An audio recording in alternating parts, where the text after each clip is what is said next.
आखिर होली का त्यौहार क्यों मनाया जाता है? होली के इस त्यौहार से अनेकों पौराणिक कहानियाँ जुड़ी हुई हैं, जिनमें से सबसे प्रचलित कहानी है प्रहलाद और उनकी भक्ति की।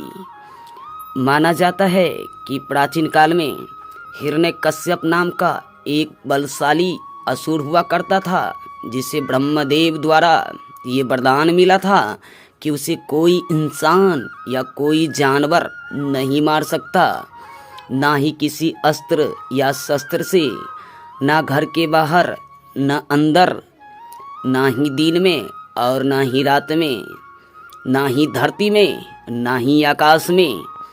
असुर के पास इस असीम शक्ति होने की वजह से वो घमंडी हो गया था और भगवान के बजाय खुद को ही भगवान समझता था।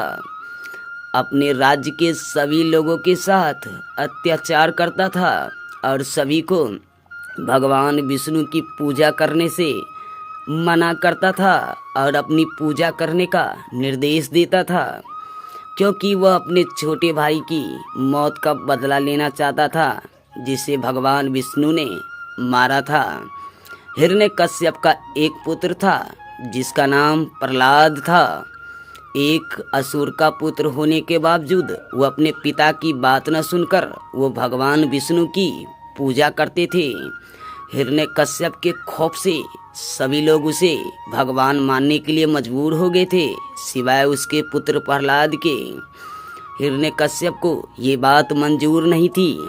उसने काफी प्रयास किया कि उसका पुत्र भगवान विष्णु की भक्ति छोड़ दे, मगर वो हर बार अपने प्रयास में असफल होता रहा। इसी क्रोध में उसने अपने ही पुत्र की मृत्यु करने का फैसला लिया। अपने इस घिनौने चाल में उसने अपने बहन होलिका से सहायता मांगी। होलिका को भी भगवान शिव द्वारा एक वरदान प्राप्त था, जिसमें उसे एक वस्त्र मिला था। जब तक होलिका के तन पर वो वस्त्र रहेगा, तब तक होलिका को कोई भी नहीं जला सकता।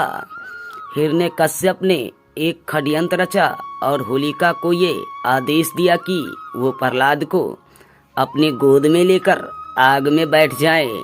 आग में होलिका जल नहीं सकती, क्योंकि उसे वरदान मिला है, लेकिन उसका पुत्र उस आग में जलकर भस्म हो जाएगा, जिससे सबको ये सबक मिलेगा कि अगर उसकी बात किसी ने मानने से इनकार किया तो उसका भी अंजाम उसके पुत्र जैसा होगा।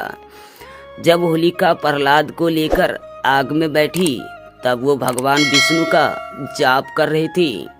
अपने भक्तों की रक्षा करना भगवान का सबसे बड़ा कर्तव्य होता है, इसीलिए उन्होंने भी एक षड्यंत्र रचा और ऐसा तूफान आया जिससे कि होलिका के शरीर से लिपटा वस्त्र उड़ गया और आग से ना जलने का वरदान पाने वाली होलिका भस्म हो गई।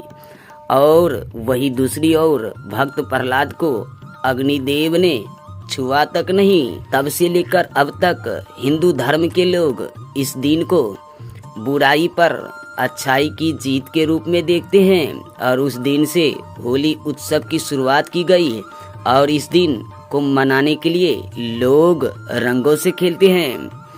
होली से ठीक एक दिन पहले होलिका दहन होता है, जिसमें लकड़ी, घास और गाय का गोबर से बने ढेर में इंसान अपने आप की बुराई भी इसके चारों ओर घूमकर आग में जलाता है और अगले दिन से नई शुरुआत करने का वचन लेते हैं।